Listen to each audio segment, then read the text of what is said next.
RST, that means 3-phase input supply, and UBW, that means output, 3-phase.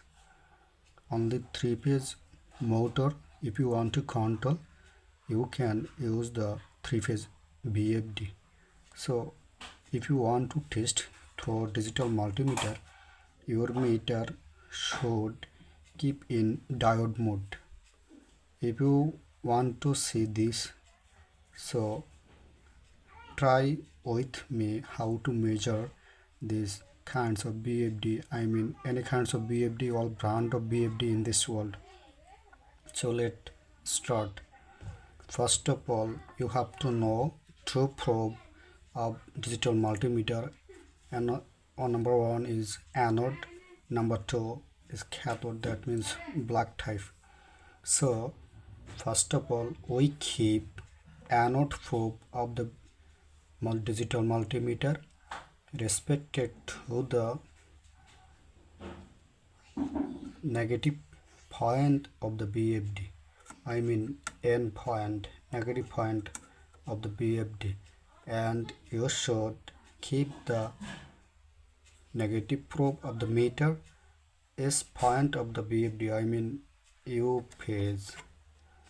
Okay, I hope you was clearly around below 0.4 to 7, around something. That means this phase is this phase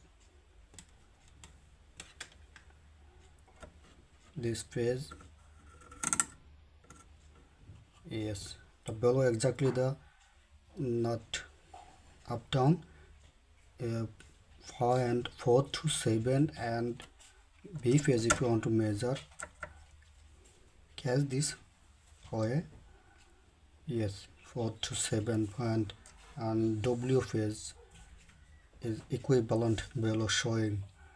This way we also measure the VFD RST. Watch this video and touch this way is around 5 to 5, R phase. If you want to see again S phase, same below showing. If you want to see T phase, showing same below.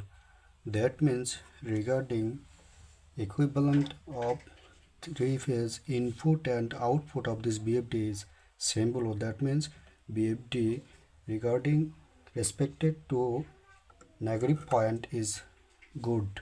Now digital multimeter negative probe connected to the VFD positive terminal, P terminal, and respected edge of the point of VFD, RST. You are watching 5 to 7 value respected to the R phase, and respected to the S phase is same value, respected to the T phase same value input of the VFD. And same this way you can also test or try to test the VFD through digital multimeter. Anode probe U phase, respect to the U phase the same value, and B phase also same value, W phase also as well as same value. Okay, like this way you can test through digital multimeter any kinds of VFD in this world. Even also simple tricks you should follow. If you follow phase between phase to phase, any short circuit, any semi short, that means your VFD also damaged. So I hope you will try to this way measure how to measure the VFD, even input of the VFD. Yes, there is no short circuit, and like this way open phase, this VFD is also good and usable. Okay, thank you.